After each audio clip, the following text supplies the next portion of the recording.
who was known to dine with his pet giraffe and even had a friend's horse over for tea one day. Well, today I want to tell you about the wonderfully eccentric English composer by the name of Gerald Tirewit, aka Lord Berners. Gerald was born in England in 1883 into an aristocratic family. He was born into wealth and he had access to tutors and to art. He was very intelligent, had a great imagination, but also had this funny streak and really loved pranks. Unlike so many composers we've talked about, he did not have to worry about an income, so he was able to just explore the things that interest him. Now, he didn't just go the regular way of many composers. He received a private, upper-class British education and actually did not go into the arts. He worked for the British diplomatic service and traveled. He lived in Rome for a while, he lived in Constantinople, and he loved traveling. He loved experiencing different cultures.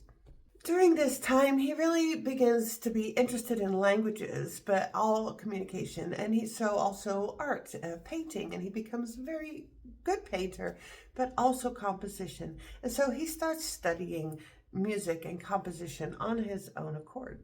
Not having to go down the strict conservatory path is what helped shape his unconservative, unique voice as far as music goes. By the 1910s, he starts composing more seriously. He really likes what he's doing, and he's also good. He combines his wit, his humor, with some of the very French, elegant lines that we can hear. There are these elegant melodies, but then they have these surprising little twists. He becomes part of the artistic scene in London, and he becomes known for his really great scores for ballet. As his fame begins to rise as a legitimate composer and a musician, his fame begins to rise as this quirky, strange, funny guy. Stories from his estate really turn him into this legend. For one, he has a pet giraffe who sometimes has dinner with him. He has a friend whose horse he received for tea. But also he had these pigeons, which wasn't completely unheard of, but he would dye them with a pet-friendly dye, bright colors so that it would look like confetti in the sky. He also had a pig mask that he enjoyed wearing while driving around just to startle the neighbors. All of these things were partly jokes, partly performance art, but they were also partly a rejection of the stiff aristocratic expectations that he was surrounded by. So he loved to compose, and he was inspired by everything, and he wanted to compose anywhere. So he actually ended up having a small clavichord installed into his Rolls Royce. So his driver would drive around the countryside, and he would be in the back composing.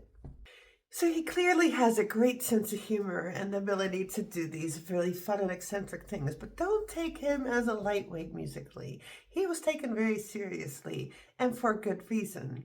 He composed brilliant ballets, but also orchestral works. He could write songs, piano music, but not just composing. He wrote biographies. He wrote whole novels.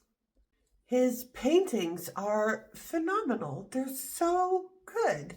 He was blessed with a tremendous amount of creativity, all at a very high standard.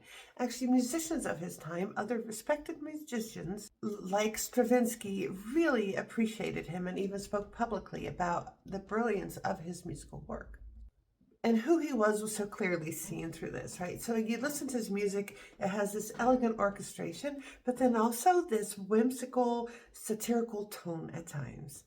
With him, humor and seriousness could exist at the same time in his music, in his painting, and in his life.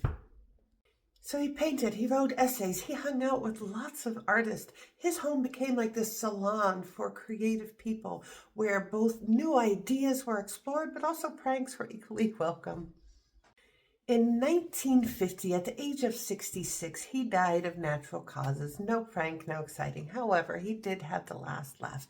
He wrote his own epitaph, and it reads as follows.